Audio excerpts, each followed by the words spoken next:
नमस्ते। आज के इस एक्सप्लेनर में हम सीधे एक ऐसे टॉपिक पर बात करने वाले हैं जिसने हम सभी को कभी न कभी अंदर तक परेशान किया है। हम बात कर रहे हैं एक बेहद उलझा देने वाली और पूरी तरह से छिपी हुई सामाजिक चाल के बारे में कि कैसे कुछ लोग अपनी दुश्मनी या आक्रामकता को बहुत ही सलीके से शिष्टाचार और विनम्रता के पीछे छिपा ले जाते हैं। ये एक ऐसा अनुभव है जिसे महसूस तो सब करते हैं, लेकिन इसे शब्दों में बांधना बड़ा मुश्किल होता है। जरा सोचिए, क्या आपके साथ कभी ऐसा हुआ है? आप किसी के साथ एकदम नॉर्मल सभ्य बातचीत कर रहे हैं, कोई चिल्ला चोट नहीं हो रही, कोई सीधा झगड़ा नहीं है, सब कुछ बहुत तमीज से चल रहा है। लेकिन जैसे ही आप वहां से हटते हैं, आपको अचानक बहुत थकावट महसूस होती है या लगता है कि आपका अपमान हुआ है। ऐसा लगता है जैसे किसी ने कोई अदृश्य हमला कर दिया हो और आप बस यही सोचते रह जाते हैं कि आखिर अभी हुआ क्या मेरे साथ। असल में जो ऊपर से दिख रहा है और जो असल में हो रहा है, उसके बीच का ये जो तनाव है ना, यही असली खेल है।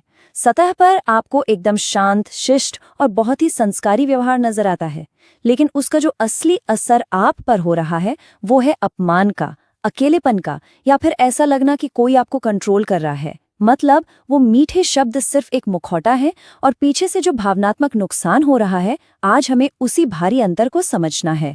तो चलिए, इसे समझने के लिए अपने पहले हिस्से की तरफ बढ़ते हैं, विनम्रता का भ्रम।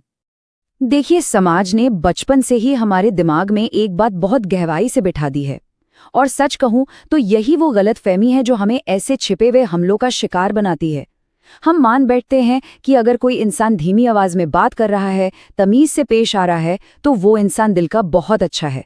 हम सोचते हैं कि विनम्रता का मतलब हमेशा नेकी ही होता है, लेकिन क्या सच में ऐसा है? बिल्कुल नहीं। हम भूल जाते हैं कि आक्रामकता का मतलब सिर्फ चिल्लाना या मारपीट नहीं होता। कभी कभी मीठे शब्दों की आड़ में भी आप पर हावी होने की कोशिश की जाती है। ये जो शिष्टाचार है ना, ये एक तरह के कैमोफ्लेज यानी छालावरण का काम करता है। हमारे दिमाग में खतरे को भांपने वाला जो एक रडार होता है, ये मीठी बातें उस रडार को बंद कर देती हैं। क्योंकि ये बातें बिल्कुल सच्चे सम्मान जैसी लगती हैं, हम आसानी से धोखा खा जाते हैं।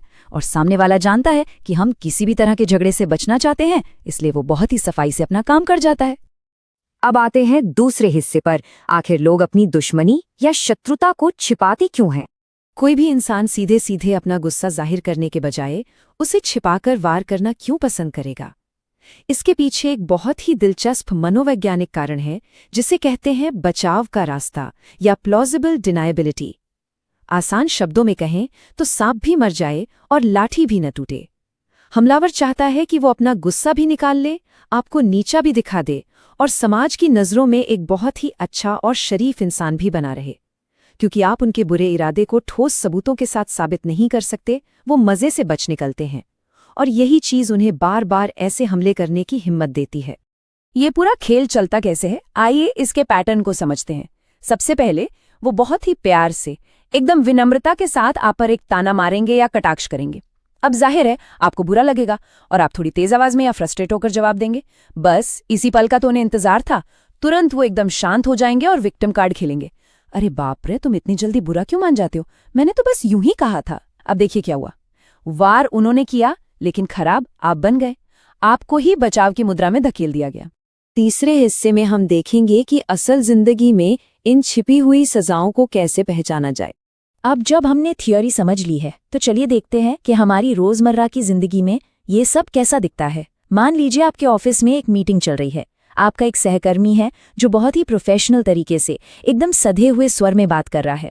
कोई भी उसे देखकर कहेगा कि वाह, कितना सुलझा हुआ इंसान है। लेकिन अगर आप ध्यान से देखें तो वो बहुत ही खामोशी से और बड़ी चालाकी से आपके काम को, आपकी साख को कमजोर कर रहा है। यहाँ फर्क देखिए। वो मीटिंग में कहेगा, मैं तो बस प्रोजेक्ट के हर पहलू पर सवाल उठा रहा हूं ताकि आगे कोई गलती ना हो। सुनने में कितना सही लग रहा है ना? जैसे वो प्रोजेक्ट का सबसे बड़ा खैरख्वाह हो। लेकिन असलियत क्या है? वो जानबूझकर आपके काम में देरी करवा रहा है और बॉस के दिमाग में ये बात डाल रहा है कि आपके आइडियाज में दम नहीं है। शब्द बहुत मीठे हैं, लेकिन उनका असर आपके करियर पर एक सीधा और खतरनाक हमला है। अब ऑफिस से निकलकर एक फैमिली डिनर की कल्पना करते हैं। सब लोग साथ बैठकर खाना खा रहे हैं। तभी परिवार का कोई बड़ा या रिश्तेदार आपसे बहुत ही प्यार भरे, चिंता जताने वाले स्वर में बात करना शुरू करता है। लेकिन असल में उस प्यार की आड़ में वो सबके सामने आपकी धज्जियां उड़ा रहे हैं। यहाँ झूठी चिंता को एक हथियार बनाया जाता है। वो कहेंगे, बेटा हम तो सिर्फ तुम्हारा भला चाहते हैं, हमें तुम्हारे करियर या तुम्हारे फैसलों की बहुत फिक्र होती है। अब आप इस पर गुस्सा कैसे कर सकते हैं? वो तो फिक्र कर रहे हैं ना। लेकिन उनका असली मकसद आपकी फिक्र करना नहीं है, बल्कि सबके सामने आपको छोटा महसूस कराना है, ताकि परिवार में उनका रुतबा और कंट्रोल बना रहे। आप अंदर ही अंदर घुटते रहते हैं पर कुछ कह नहीं पाते। और ऐसा नहीं है कि ये सिर्फ ऑफिस या परिवार में होता है, दोस्तों के बीच भी ये खेल खूब चलता है। कोई ऐसा दोस्त जो बड़ी ही चालाकी से बहुत ही पॉलिटिकली करेक्ट भाषा का इस्तेमाल करके आपको धीरे धीरे अपने ग्रुप से बाहर का रास्ता दिखा रहा हो।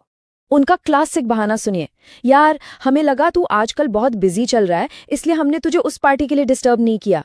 क्या गजब की सफाई है! ये विनम्रता का वो जाल है जिसमें आप पूरी तरह फंस जाते हैं। अगर आप इस बात पर नाराजगी जताते हैं तो आप ग्रुप में बिना बात के झगड़ा करने वाले चिड़चिड़े इंसान माने जाएंगे।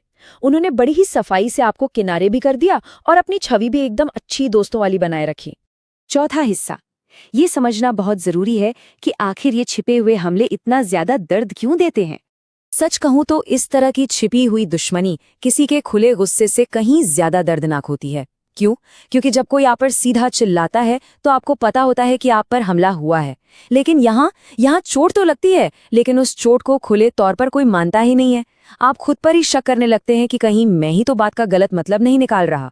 और सबसे बुरा ये होता है कि आप उस हमले की शर्मिंदगी और बोझ को अपने ही कंधों पर ले लेते हैं। आपको लगने लगता है कि शायद मुझे में कोई कमी है। असल मुद्दा यही है, भावनात्मक ठेस तो पूरी पहुंचती है, दर्द पूरा होता है, लेकिन खुद का बचाव करने का मौका या परमिशन आपको नहीं मिलती। सामने वाले का चेहरा इतना शांत और मासूम होता है कि आप अपनी निराशा को अपने ही अंदर दबाने पर मजबूर हो जाते हैं। एक तरह से देखा जाए तो हमलावर अपना काम कर देता है और बाकी की बची हुई सजा आप खुद अपने आप को देते रहते हैं। तो अब आते हैं अपने आखिरी और सबसे जरूरी हिस्से पर, इस छलावरण से बचा कैसे जाए। लहजे के बजाय असर पर भरोसा करें। हमें अपने नजरिए को पूरी तरह से बदलना होगा, अपना सॉफ्टवेयर अपडेट करना होगा। अब तक हम मानते आए हैं कि सामने वाला जिस लहजे में बात कर रहा है वही उसका असली इरादा है, लेकिन आज से ये सोच बदल दीजिए। किसी बातचीत का आप पर जो असर हो रहा है, जो आप अंदर महसूस कर रहे हैं, वही सामने वाले का असली इरादा है। अगर कोई बहुत मीठे शब्दों में बात कर रहा है लेकिन आप खुद को एकदम अपमानित और छोटा महसूस कर रहे हैं, तो समझ जाइए कि शब्दों का जाल बिछाया गया है। आपको शब्दों पर नहीं, अपने उस एहसास पर भरोसा करना है। इस जहरीले चक्र को तोड़ने के कुछ बहुत ही सीधे तरीके हैं। सबसे पहले उनकी टोन या लहजे का एनालिसिस करना बंद कर दीजिए। बस ये देखिए कि क्या इस इंसान से बात करने के बाद हमेशा आपकी एनर्जी खत्म हो जाती है? क्या आप हमेशा छोटा महसूस करते हैं? अगर उनका व्यवहार असल में आपको नुकसान पहुंचा रहा है तो उनकी किसी भी विनम्र दलील या झूठे बहाने को मत मानिए। जब उनके मीठे शब्दों और आपके अंदर की बेचैनी में कोई तालमेल ना हो तो अपनी बेचैनी पर, उस बेमेल बात पर भरोसा कीजिए। एक बात हमेशा याद रखिएगा, विनम्रता समाज के लिए बहुत अच्छी और मूल्यवान चीज है, इसमें कोई शक नहीं है। लेकिन विनम्रता दयालुता नहीं है। अच्छे शिष्टाचार होने का मतलब ये बिल्कुल नहीं है कि इंसान दिल का भी अच्छा है। इसलिए जिंदगी में जब भी आपको ऐसा लगे कि किसी का लहजा तो बहुत साफ सुथरा है लेकिन उसका असर आप पर बहुत गंदा और नकारात्मक पड़ रहा है, तो हमेशा उस असर पर भरोसा करें। तो अब वक्त है थोड़ी गहराई से सोचने का। अपने चारों तरफ देखिए, अपने ऑफिस में, दोस्तों के ग्रुप में या शायद अपने रिश्तेदारों के बीच। क्या कोई ऐसा है जो बहुत ही मीठी मीठी बातें करके असल में आपको कंट्रोल कर रहा है या नीचा दिखा रहा है? क्या आप किसी के साफ लहजे को उसका नेक इरादा समझने की गलती तो नहीं कर रहे हैं? आज के इस एक्सप्लेनर में हमारे साथ जुड़ने के लिए बहुत बहुत धन्यवाद। उम्मीद है कि आज हमने इंसानी व्यवहार के इस बहुत ही अहम पहलू को समझने में आपकी मदद की होगी।